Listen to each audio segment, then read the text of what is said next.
Hello everyone, welcome to our math class. और आज की हमारी क्लास है क्लास 6 to 8 और टॉपिक का नाम है विभाज्यता के नियम। आज हम विभाज्यता के नियमों के बारे में पढ़ेंगे। विभाज्यता का मतलब होता है किसी एक संख्या से किसी दूसरी संख्या का पूरी तरह से विभाजित हो जाना, अर्थात भाग करने पर उनका शेषफल 0 आना। तो इसके कुछ नियम होते हैं कि हम कोई संख्या किसी दूसरी संख्या को विभाजित कर देगी, ये हम बिना भाग किए भी ज्ञात कर सकते हैं। ये काफ़ी इम्पोर्टेंट चीज़ है। जब हम संख्याओं के अभाज्य गुणनखंड करते हैं तब हमें ये अगर पता चल जाए कि ये संख्या 2 से कट रही है या 3 से कट रही है तो हमें अभाज्य गुणनखंड करने में काफ़ी आसानी रहती है। ठीक है, तो आज हम शुरुआत करते हैं सबसे पहले 2 से विभाज्यता की, कि कोई संख्या 2 से कब विभाज्य होगी। हम संख्या देख के ही बता दें कि वो 2 से विभाजित होगी या नहीं होगी। अगर हम गणित की भाषा में कहते हैं, सामान्य भाषा में, कि वो 2 से कटेगी या नहीं कटेगी, संख्या देखते ही बता दें। अगर हमें भाग नहीं करना पड़े तो उसके लिए क्या नियम है कि संख्या के इकाई मतलब सबसे शुरू वाला सम संख्या हो। सम संख्या कौन सी होती है? जो 2 से कट जाती है, अर्थात 0, 2, 4, 6, 8। अगर संख्या का इकाई का अंक इन 5 अंकों में से कोई सा भी एक अंक है तो समझ लीजिए वो संख्या 2 से भाग करने पर पूरी कट जाएगी, अर्थात उस संख्या में 2 का भाग पूरा चला जाएगा या वो 2 से विभाज्य हो जाएगी। तो जैसे ये उदाहरण है, इसके लास्ट वाला अक्षर कौन सा है, अंक कौन सा है? 6। इकाई का अंक 6 है तो ये संख्या 2 से विभाज्य है। इसका इकाई का अंक 1 है तो ये 2 से विभाज्य नहीं है। इसका इकाई का अंक 7 है तो 2 से विभाज्य नहीं है, क्योंकि केवल इन 5 अंकों में से भी कोई सा एक अंक होगा, अर्थात सम अंक होगा, तब ये विभाज्य होगी। इसका इकाई का अंक 0 है तो ये विभाज्य है। ठीक है, 2 से विभाज्यता का नियम बहुत आसान है, समझ में आ गया होगा। अब आते हैं 3 से विभाज्यता के नियम पर। 3 से विभाज्यता का नियम क्या कहता है कि संख्या के अंकों का योग 3 से विभाज्य हो, अर्थात जो हमें संख्या दे रखी होगी ये सारे अंक होते हैं इसके। इन अंकों का हम योग करें और जो उत्तर आए वो 3 से अगर विभाज्य, अर्थात वो 3 से पूरा कट रहा है, तो समझ लो ये संख्या कट जाएगी। हमें इस पूरी संख्या में भाग दे के पता करने की जरूरत नहीं है कि 3 से कटेगी या नहीं कटेगी। और अंकों का जोड़ तो हम सीधे मुँह जबानी भी कर सकते हैं। उदाहरण के तौर पर हम एक संख्या लेते हैं 9, 7, 6, 1, 4, 5, 4। अगर हम इसके अंकों का योगफल करते हैं तो वो आता है हमारा 36। तो 36 जो है वो 3 से पूरा कटेगा। कितनी बार कटेगा? 12 बार। तो अगर ये संख्या जो योग करके आ रही है वो 3 से कट रही है तो समझ लिए ये पूरी संख्या हमारी 3 से कट जाएगी। हमें पूरी संख्या में भाग अलग से देने की जरूरत नहीं है। एक अन्य उदाहरण है 8, 7, 9, 4, 7, 5। हमें ये पता करना बिना भाग किए कि ये 3 से विभाजित होगी या नहीं होगी। तो हम क्या करेंगे, इसके अंकों का योग कर लेंगे। अंकों का योग क्या आ रहा है? 40 आ रहा है, और 40 3 से विभाजित नहीं होगा। इसका मतलब ये है कि ये पूरी संख्या भी 3 से विभाजित नहीं होगी। ठीक, 2 का विभाज्यता पढ़ लिया आपने, 3 की विभाज्यता पढ़ ली। अब आते हैं 4 की विभाज्यता पर। 4 की विभाज्यता का क्या नियम है? इस संख्या के अंतिम 2 अंक 4 से विभाज्य हों, यानी कि जितनी भी बड़ी संख्या दे रखी होगी उसके केवल इकाई और दहाई के अंकों को देखेंगे। अगर उन 2 अंकों में 4 का भाग जा रहा है तो समझ लिए पूरी संख्या में हमारा 4 का भाग चला जाएगा। जैसे ये संख्या है तो इसके इकाई और दहाई के अंक कितने हैं? 24। 24 में 4 से कितनी बार भाग जाएगा? 6 बार। मतलब 24 4 से पूरी तरह से विभाज्य है। इसका मतलब है कि ये पूरी संख्या हमारी 4 से विभाज्य होगी। इसी तरह से ये संख्या है, इसमें इकाई और दहाई का अंक है हमारा 45। अब 45 में अगर हम 4 से विभाजित करेंगे तो पूरा नहीं कटेगा, एक शेष बचेगा। इसका मतलब है ये पूरी संख्या हमारी 4 से विभाजित नहीं होगी। अन्य 2 उदाहरण मैंने लिख रखे हैं। इतने बड़ी संख्या है, बिना भाग के हम एक बार में बता सकते हैं कि 4 से कटेगी या नहीं कटेगी, इकाई और दहाई का अंक देखकर। ठीक है, तो इकाई दहाई का अंक इसमें कितना है? 36। 36 4 से 9 बार कट जाएगा, मतलब ये पूरी संख्या हमारी 4 से विभाजित हो जाएगी। इसी तरह से इस वाली संख्या में इकाई और दहाई का अंक है 56। 56 4 से 14 बार कटेगा पूरा। इसका मतलब ये पूरी संख्या भी हमारी 4 से विभाजित हो जाएगी। ये हमारे 4 से विभाज्यता का नियम है। अब आते हैं 5 से विभाज्यता के नियम पर। 5 से विभाज्यता का नियम ये कहता है, बहुत आसान है, कि संख्या का अंतिम अंक मतलब अगर यहाँ से देखेंगे तो अंतिम में इकाई से शुरुआत करेंगे तो पहला अंक होता है। मैंने नीचे ब्रैकेट में लिख भी दिया है यानी कि संख्या का इकाई का अंक हमारा 0 हो या 5 हो। अगर इकाई का अंक या तो 0 है या 5 है तो समझ लो पूरी संख्या हमारी 5 से विभाज्य हो जाएगी। जैसे ये उदाहरण है 9 6 7 5 4 2 1 0, तो हमें केवल ये वाला अंक देखना है 5 से विभाज्यता में, 5 से विभाज्य है क्योंकि इकाई का अंक इसमें 0 है। ऐसे अगले वाले में क्या है 5 है, तो ये भी 5 से विभाज्य है। 5 से विभाज्यता का नियम, इकाई का अंक 0 या 5 हो। अगला है 6 से विभाज्यता का नियम। कोई संख्या 6 से विभाज्य होगी या नहीं होगी ये हम कैसे पता करेंगे, तो वो हमें जब पता पड़ेगा उसका नियम ये है कि संख्या 2 और 3 दोनों से ही विभाजित हो, यानी कि उसमें 2 की विभाज्यता का नियम भी लग रहा हो और 3 की विभाज्यता का नियम भी लग रहा हो, तब वो 6 से कटेगी। जैसे ये उदाहरण है 7 6 5 4 2 6 3 6, तो हमें दिख रहा है इसका साफ साफ कि इकाई का अंक कितना है इसका 6, तो 2 की विभाज्यता के नियम के अनुसार ये संख्या 2 से विभाज्य है। ये तो यहाँ तक संख्या जो हमारी 2 से विभाजित हो गई। अब हम आते हैं 3 से विभाज्यता पर। 3 से विभाज्यता का क्या नियम है कि अंकों का जोड़ 3 से विभाजित होना चाहिए। तो हमने अंकों का जोड़ किया, इसका अंकों का जोड़ आ रहा है 39। 39 3 से कट जाएगा पूरा पूरा 13 बार, तो मतलब अगर अंकों का जोड़ 3 से कट रहा है मतलब पूरी संख्या 3 से कट रही है, और जब संख्या 2 से भी कट रही है और संख्या 3 से भी कट रही है इसका मतलब है संख्या वो पूरी पूरी 6 से भी विभाजित हो रही है। ठीक है, तो 6 से विभाजित का अपना कोई नियम नहीं होता है, 2 और 3 से विभाजित हो रही है संख्याएं तो वो 6 से विभाजित हो जाएंगी। पर एक बात आपको ध्यान देनी है कि 2 और 3 दोनों से विभाजित होनी चाहिए। यहाँ पर और लग रहा है या नहीं लग रहा है, ठीक है, इस बात का आपको ध्यान देना है। अब आते हैं 7 से विभाजिता के नियम पर। 7 से विभाजिता का नियम थोड़ा सा अलग है, इसे आपको ध्यान से देखना है। 7 से विभाजिता का नियम ये कहता है कि अब हमारी कोई संख्या दे रखी है बड़ी सी, ठीक है, तो संख्या इधर से शुरू होती है, इकाई होता है, फिर दहाई, फिर सैकड़ा, हजार, 10,000, लाख, 10 लाख, करोड़, 10 करोड़, अरब, 10 अरब, ऐसी होती है संख्याएं। तो हमें इसमें ये नीचे वाला क्रम याद रखना है संख्याओं का, जो हमें इकाई के अंक से शुरू करना है और ये इसी क्रम में चलेंगी संख्या। क्रम क्या है 1 3 2 -1 -3 -2 1 3 2 -1 -3 -2, अगर आगे संख्याएं होती फिर 1 3 2। इस क्रम में हम इकाई के अंक में गुणा करेंगे, दहाई के अंक में सैकड़ा, हजार, अंकों में गुणा कर करके इनका फिर योग करेंगे, प्लस, मैंने प्लस का निशान लगा रखा है ना, तो जो भी इनका गुणा करके उत्तर आएगा उसका योग करेंगे। अगर वो योग और फिर उसको जोड़ने के बाद जो 7 से विभाज्य हो गया अगर योग, तो पूरी संख्या हमारी 7 से विभाज्य हो जाएगी। तो आपको 7 से विभाज्यता के लिए ये क्रम याद रखना है। कौन सा क्रम है 1 3 2 -1 -3 -2 1 3 2। अब उदाहरण के द्वारा समझेंगे तो अच्छी तरह से समझ में आ जाएगा। हमें पता करना है कि ये संख्या जो है ये हमारी 7 से कटेगी या नहीं, बिना भाग किए, भाग नहीं करना है, केवल ये बताना है कि 7 से कटेगी या नहीं।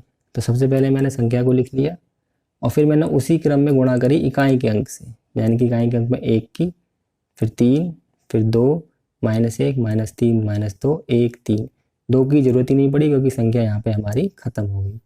फिर हमने इनकी गुणा करी, 1 एकम 1, 5 तिया 15, 5 दूनी 10, 0 की 0, 3 9 9 दूनी 18, यहाँ 18 आएगा,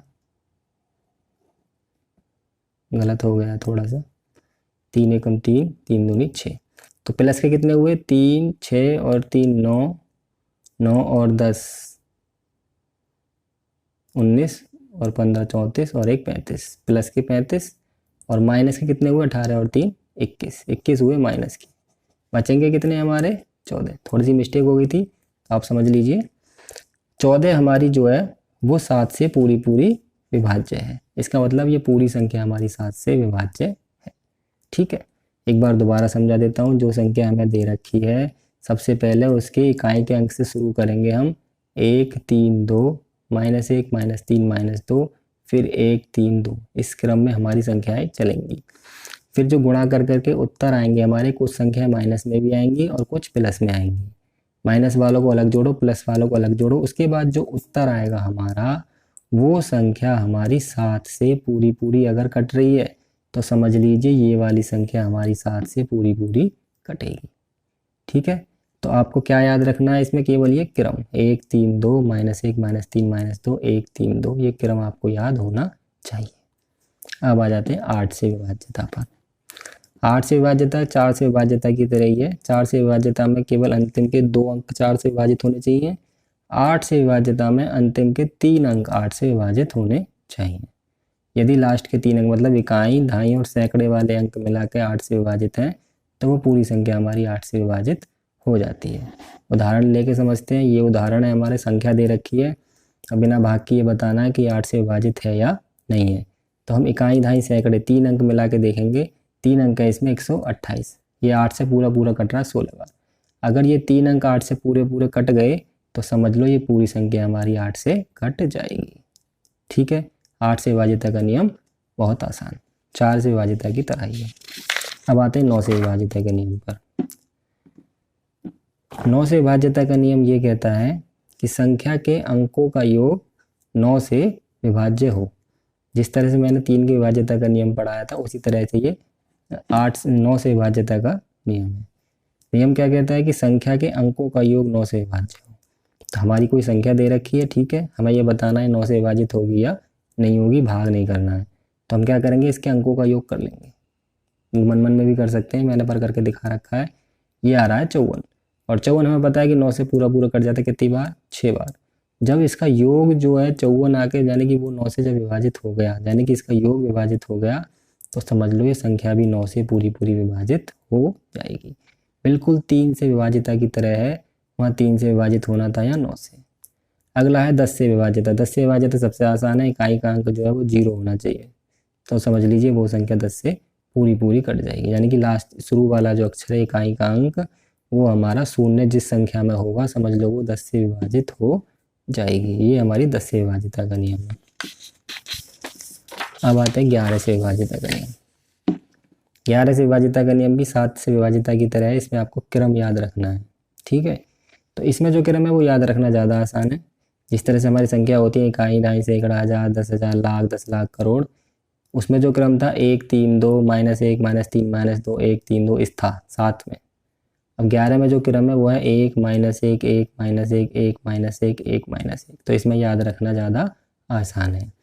तो इसी तरह से हम इकाई में गुणा करेंगे, दहाई में, सैकड़े में, हज़ार में, लाख, 10,000 में, लाख, 10 लाख, करोड़, 10 करोड़ होता तो फिर 1 आता है, ये क्रम चलता रहता है।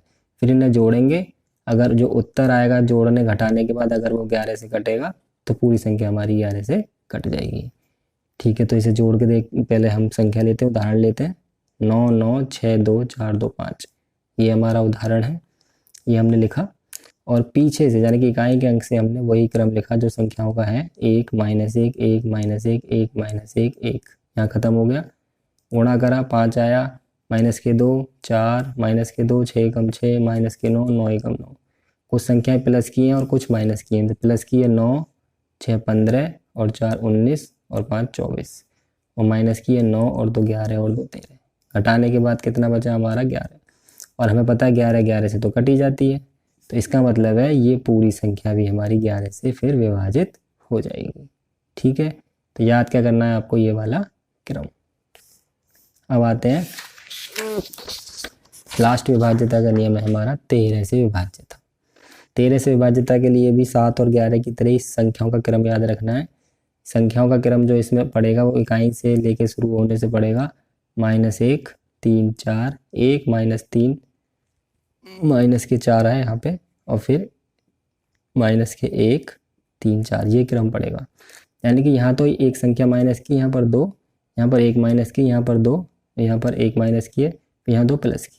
ठीक है, दोबारा क्रम आपको याद रखना, -1 3 4, यानी कि ये माइनस की तो ये दोनों प्लस की, इस बार ये प्लस होगी तो ये दोनों माइनस की, फिर ये क्रम चलता रहेगा, लौट के फिर ये आएगा, फिर ये आएगा, फिर ये आएगा, फिर ये आएगा।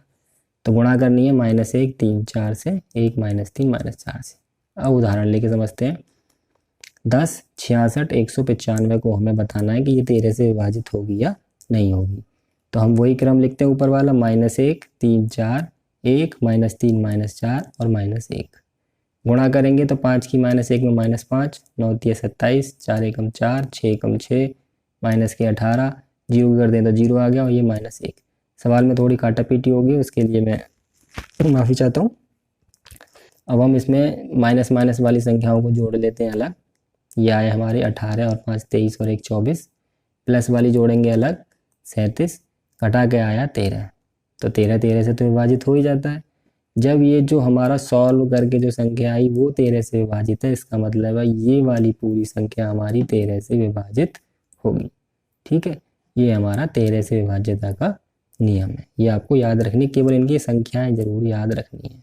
ठीक है, अब एक अलग नियम है, ट्रिक नियम कह लीजिए या फिर अलग नियम कह लीजिए, थोड़ी काटापीटी हो रही है इस पेज पर भी, पर कोई बात नहीं, मैं आपको फिर भी ढंग से समझा दूंगा। 7, 11 और 13 से विभाज्यता के नियम हम पीछे पढ़े हैं। अब ये एक अलग तरीके से भी हम ज्ञात कर सकते हैं कि संख्या 7, 11, 13 से कटेगी या नहीं, और ये उस नियम से ज़्यादा आसान है। ठीक है, उस नियम में आपको संख्या याद रखनी पड़ती हैं, इकाई से लेकर जो गुणा में शुरू करते हैं, इसमें वो याद रखने की आपको ज़रूरत नहीं है। उदाहरण के तौर पर समझते हैं किस तरीके से हम पता कर सकते हैं, तभी आपको समझ में आएगा। तो हमारा उदाहरण है ये वाली संख्या, हमें ये बताना है कि ये 7, 11 और 13 में से किससे कटेगी। ठीक है, तो सबसे पहले हम क्या करेंगे, अपने सीधे हाथ की तरफ, याद रखना है आपको, दाएं हाथ की तरफ से शुरू करके 3 संख्याओं पर लाइन खींच देंगे। तो इसमें 9 संख्याएं हैं, तो 1 संख्या, 2 संख्या और 3 संख्या बन गई, ये हमारा त्रिक बन गया। ठीक है, इसे हम कहते हैं त्रिक। 3 संख्याओं को याद रखना, सीधे हाथ की तरफ से खींचनी है आपको। ठीक है, और अगर किसी संख्या में, मान लो मैं एक उदाहरण देता हूँ, जैसे 8 संख्याएं हैं,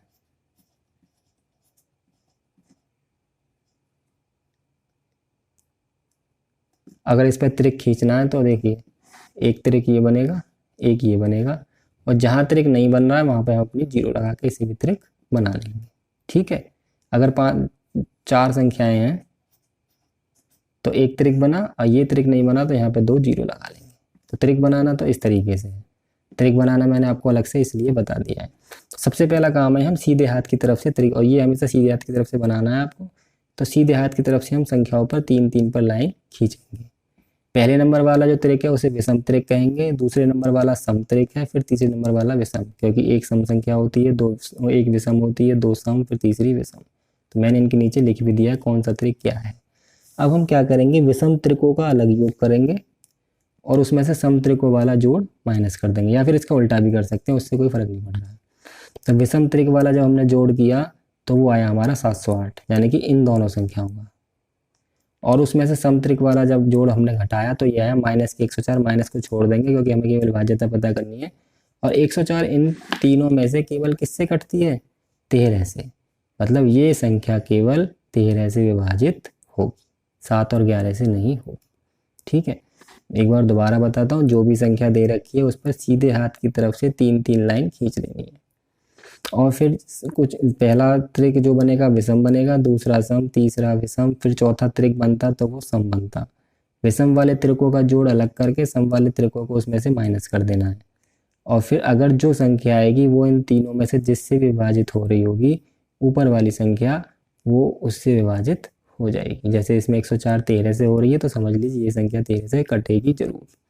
एक अन्य उदाहरण भी ले रखा है, 4, 2, 5, 6। जैसे मैंने अभी बताया था, अगर 4 संख्या हैं हमारी तो त्रिक कैसे बनाते हैं, 2 0 अपनी तरफ से इसमें लगा लेंगे। तो एक तो बना 256 का त्रिक, एक बना 4 का, ये विषम त्रिक है और ये सम, क्योंकि ये पहले नंबर पर है, ये दूसरे पर। तो विषम वाले में से सम वाले त्रिक को हमें माइनस करना है, सम वाले में से विषम वाला, कोई फर्क नहीं पड़ता। जब माइनस किया तो ये 252 आया, और 252 हमें पता है किससे कटेगा, इन तीनों में से केवल 7 से कटेगा। ठीक है, तो इसका मतलब है ये वाली संख्या 7 से विभाजित हो जाएगी। ये एक अन्य तरीका है 7, 11 और 13 से विभाज्यता का तरीका पता करने का कि संख्या विभाजित होगी या नहीं होगी। ठीक है, थोड़ी सी काटापीटी पेज पर हो गई है, पर आप अगर पॉज करके वीडियो देखेंगे तो आपको समझ में आ जाएगा।